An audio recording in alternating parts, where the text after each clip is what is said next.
Salve família tricolor, sejam todos bem-vindos a mais um vídeo aqui, Turbina na área, para a gente falar de São Paulo, notícias importantes do tricolor e também nota de pesar para o Rei Pelé. Se despede do mundo, o rei do futebol, e a gente vai conferir informações aqui a respeito do Pelé jogando contra o São Paulo e no Morumbi. Muito obrigado pela sua presença. Neste vídeo a gente vai conferir informações do futebol feminino e também a possível chegada já confirmada de Alan Franco.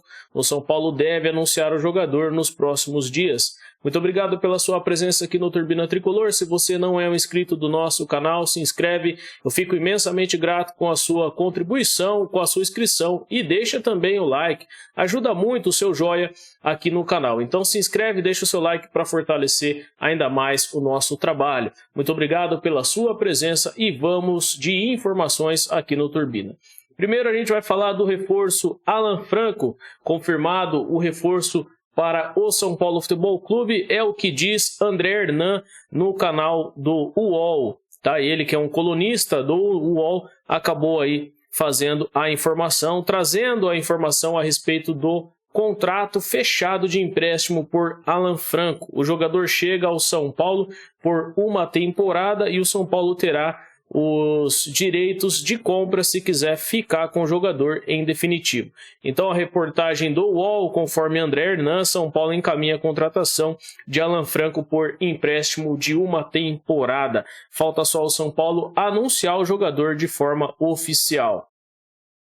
Notícias. Moreira conta que teve dificuldade em aceitar a lesão, né? O jogador lateral direito de 18 anos, o luso brasileiro Moreira, que joga pelo São Paulo e também joga pela seleção sub-18 de Portugal, acabou tendo uma lesão de ligamento cruzado anterior do joelho esquerdo no dia 30 de outubro e depois ele passou pela cirurgia após uns 3 dias ali e ficou fora, né, nos últimos períodos aí do São Paulo, nos últimos jogos do São Paulo na temporada.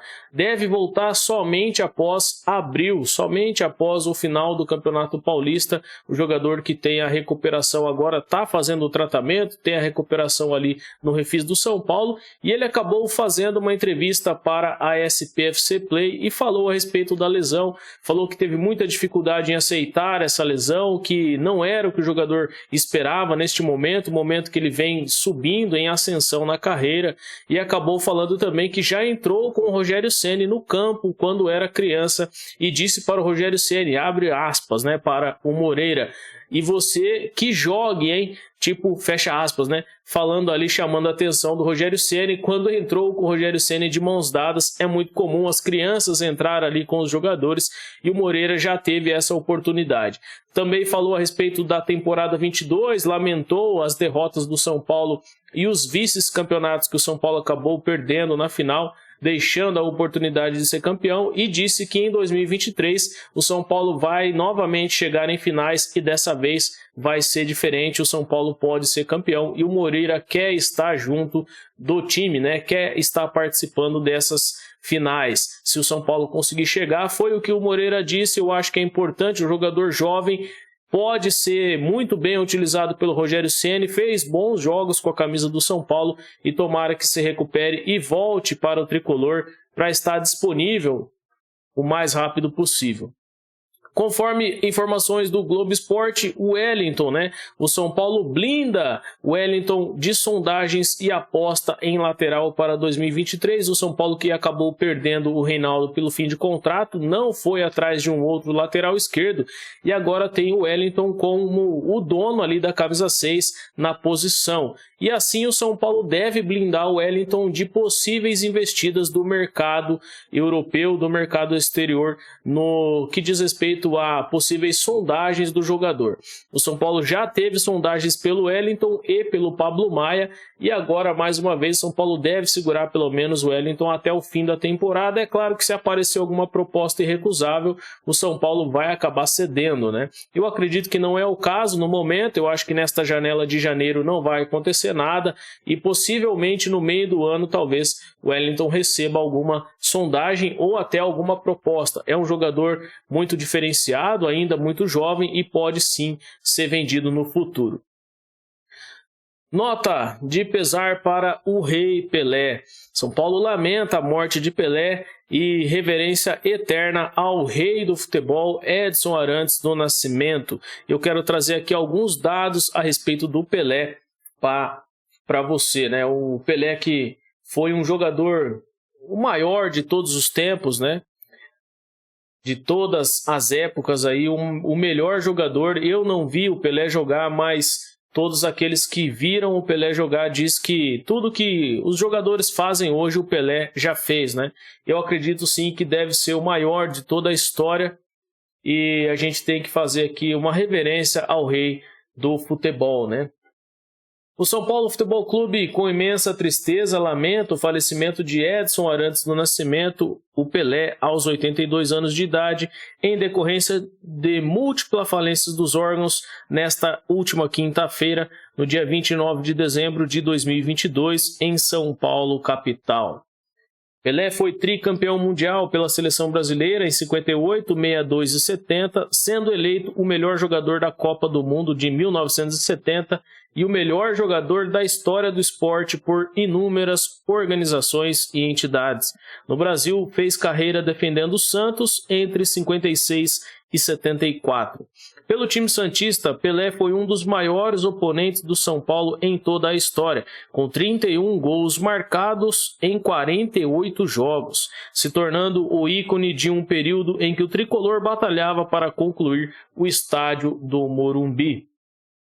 O Morumbi, aliás, que viu Pelé em campo em 56 oportunidades. No gramado do Cícero Pompeu de Toledo, o atacante marcou 33 gols. Foi na Casa São Paulina que o ídolo nacional se despediu da seleção brasileira em jogos no estado de São Paulo. Ele atuaria outra vez no Maracanã posteriormente, no dia 11 de julho de 1971, Brasil 1-1 com a Áustria. Com o gol dele, é claro. O São Paulo Futebol Clube se solidariza com a família, amigos e fã do futebol em geral neste momento de dor, né? O São Paulo fazendo aí uma nota de pesar pelo Pelé, né? Então aqui no Morumbi, né, foram pelo menos 31 gols marcados em 48 jogos. Aí o São Paulo enfrentando o Santos, que foi um adversário do São Paulo na época em que o Pelé jogava pelo Santos, né? O Pelé teve em campo no Morumbi em 56 oportunidades e marcou 33 gols no total aí contra o São Paulo no Morumbi, na verdade, né? Então, mais uma vez, nota de pesar pelo Pelé. A gente se solidariza também com a família, com os fãs de futebol, com os torcedores do Santos. E fica aqui, né, mais uma vez, uma notícia triste dentro do futebol, né? E ontem eu gravei o vídeo, né? Depois fui visitar o meu pai, aniversário dele, Santista Roxo. E aí a gente vê uma notícia dessa, né? Bem no dia do aniversário dele. Ele que é santista, graças também ao Pelé. Muitos da época, né, do Pelé acabaram torcendo para o Santos pelo Pelé, por tudo que ele representava, por tudo que ele jogava, e eu acredito sim que é o maior de toda a história. Eu acho que não vai existir outro jogador igual a ele. É claro que a gente falar eternamente não vai existir outro jogador igual a ele, mas o Pelé realmente foi o maior de todos os tempos, e fica aqui, né, o nosso sentimento à família e a todos os fãs de futebol, aos torcedores do Santos, né, aqueles que são próximos aí do Pelé, do Edson Arantes do Nascimento. Mais uma vez aí, triste notícia para o mundo do futebol. Para a gente mudar de assunto e fechar esse vídeo, a gente vai falar aqui do próximo assunto, que é o time do São Paulo em 2023. Eu trouxe aqui uma escalação, um esboço aqui, e eu gostaria de compartilhar com você. Você pode também deixar aí nos comentários a sua opinião, porque é muito importante, interessante saber o que você, torcedor, está pensando, né? Então o São Paulo no 4-2-3-1, com uma presença diferente ali no meio. A gente vai entender a função do Luciano como um camisa 10, realmente ali, que pode trazer um pouco mais de mobilidade ao meio campo do São Paulo. Ele já faz isso, mas dessa vez seria uma função um pouco mais obrigatória para o Luciano. Então eu coloquei aqui Rafael, Arboleda, Alan Franco, Igor Vinícius e Wellington. Ali na frente, Gabriel Neves e Luan. Lá na frente, como meia, Luciano. Aberto pela esquerda, o Pedrinho. E pela direita, o Galopo. Na frente, centralizado, o Caleri. Esse seria o time do São Paulo no 4-2-3-1, que também pode ser modificado para um 4-4-2, se você colocar o Luciano como um segundo atacante e trazer o Galopo mais para o meio e deixando o Pedrinho um pouquinho mais ali para a esquerda. Assim o São Paulo jogava com a presença de Nestor e Patrick, né? É claro que eu não coloquei o Patrick aqui, porque eu acredito que ele vai sair do São Paulo, não deve ficar no São Paulo, então esse deve ser o próximo time aí do Rogério Ceni, o time titular. Como opção, ali você tem para a zaga o Diego Costa e o Ferrarese, tanto pelo Alan Franco como pelo Arboleda. Para a lateral esquerda tem o Lisiero, que pode fazer aquela função, ou o Patrick Lanza, o menino que subiu da base.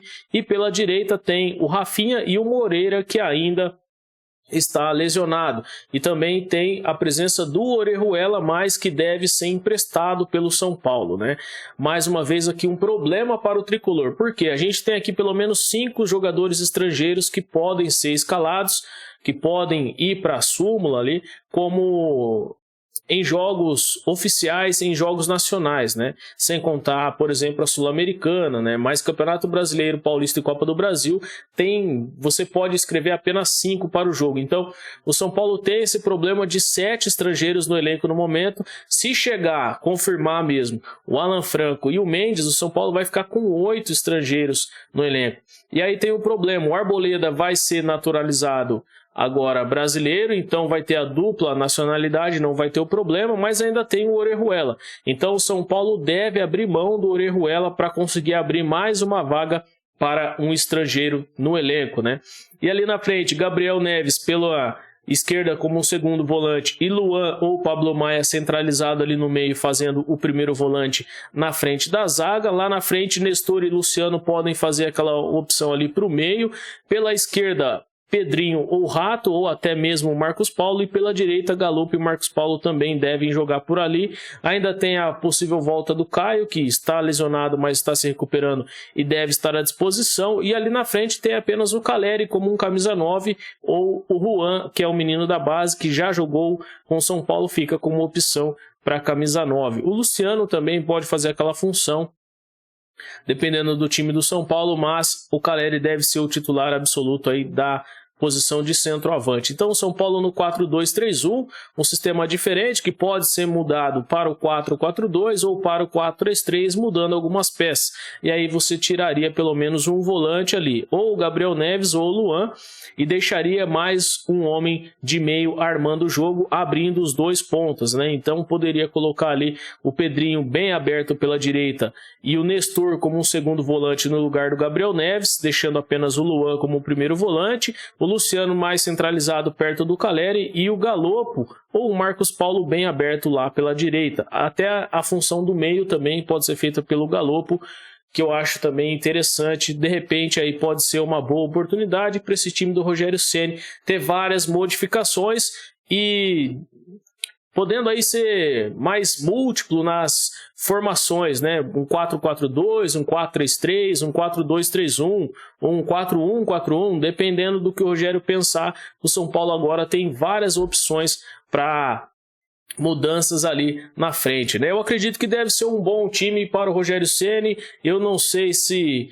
seria o ideal o Rogério Ceni jogar com 2 zagueiros no momento, vai depender se ele vai jogar com 2 volantes ou apenas um volante, mas o jeito suicida do Rogério deve jogar apenas com um volante, né? É o que ele gosta, e ele não gosta muito do Luan, na minha opinião. Acho que ele deve preferir o Pablo Maia ali como primeiro volante, ou até mesmo o Gabriel Neves. Então ele deve colocar um outro meio ali no lugar do Luan ou do Pablo Maia. Vamos ver o que o Rogério Ceni vai fazer. É uma incógnita esse time do São Paulo, com esses novos reforços chegando. Tem muitas possibilidades, muitas variações táticas, e vamos esperar para ver o que vai ser do São Paulo no próximo dia 15 de janeiro, a estreia no Campeonato Paulista. Esse vai ser o último vídeo do ano. Eu vou ficar por aqui e volto apenas em janeiro, né? Hoje é dia 30 de dezembro, né? Então a gente não grava amanhã, mas volta no dia 1º para falar de São Paulo, ou se tiver alguma informação bombástica aqui, a gente traz mais notícias. Meu agradecimento pela sua presença aqui. A retrospectiva do São Paulo não é das melhores, a gente ainda vai falar disso. Assim que virar o ano, a gente vai trazer algumas notícias e informações e dados a respeito disso. Então, se você não é inscrito, se inscreve para você ficar por dentro de todas as notícias e informações do São Paulo da maneira que eu, Turbina Tricolor, trago aqui para você. Muito obrigado pela sua presença, um excelente ano para você, uma excelente virada, um 2023 abençoado, cheio de alegrias, de conquista para você e para toda a sua família. Eu fico por aqui e imensamente grato pela sua presença. Se inscreve no canal, deixa o seu like e compartilha esse vídeo porque ajuda muito. O São Paulo é o tricolor do Morumbi, o clube da fé, onde a moeda cai em pé. E um adeus ao nosso rei do futebol, o Pelé, Edson Arantes do Nascimento. Que Deus possa recebê-lo em paz, em tranquilidade, que você possa descansar nos braços do Senhor. Um forte abraço a todos vocês, uma excelente semana. Muito obrigado, valeu!